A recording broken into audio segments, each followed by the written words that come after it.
In the case of cycles of several mediocre films, which for some reason you are forced to watch one after another, for example, to make a review of them, it happens so that something like Stockholm Syndrome occurs, when you gradually come to terms with the shortcomings of the cycle and accept them, starting to justify the authors for some weaknesses and celebrating as an achievement what is actually the minimum acceptable norm.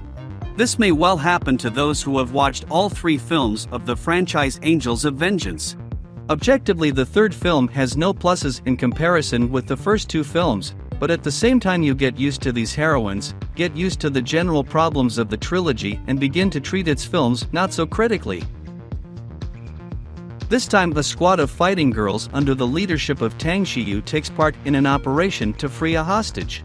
The daughter of a rich businessman Yang Sheik is kidnapped. The intruders send her father her severed finger and voice their conditions.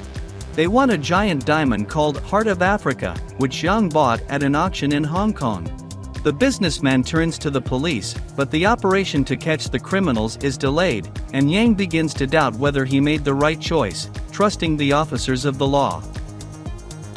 The authors of Angels of Vengeance 3 raise a potentially interesting topic: how safe it is to trust the police in the case of kidnapping for ransom. This topic could have been turned both in the direction of drama and in the direction of suspense, but in the end the authors decided to pass somewhere in the middle, without really reflecting on any of these. There is a scene in the movie in which Yang Sheik, after 2 unsuccessful attempts to capture the bandits, tells a police inspector that he doesn't care about the diamond, and if he hadn't gone to the police, his daughter would have been home by now. The investigator doesn't explain to him how dangerous it is, doesn't give him any statistics as an example, but says that if you think so, we have nothing to talk to you about, and leaves resentfully. At the same time, the plot of the movie hints that Yang Sheik may have been right.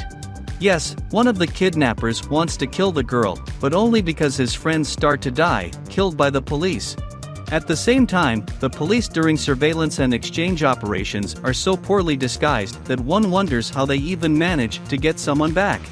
If the creators of Angels of Vengeance 3 wanted to show that stories with kidnapping can't end good without the involvement of the police, then somewhere they miscalculated. Otherwise, this is a typical movie from the series, which surprisingly smears past all genres. It's not really a detective, because we know the villains right away and there are no unexpected unpredictable twists in the movie. It's not quite a thriller, because in China the police can't not only lose, but also make a wrong decision, so the suspense the authors build is very conventional.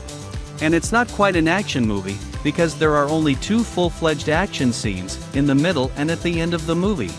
And although they are not bad by itself, it's not enough to justify an hour and a half of office conversations.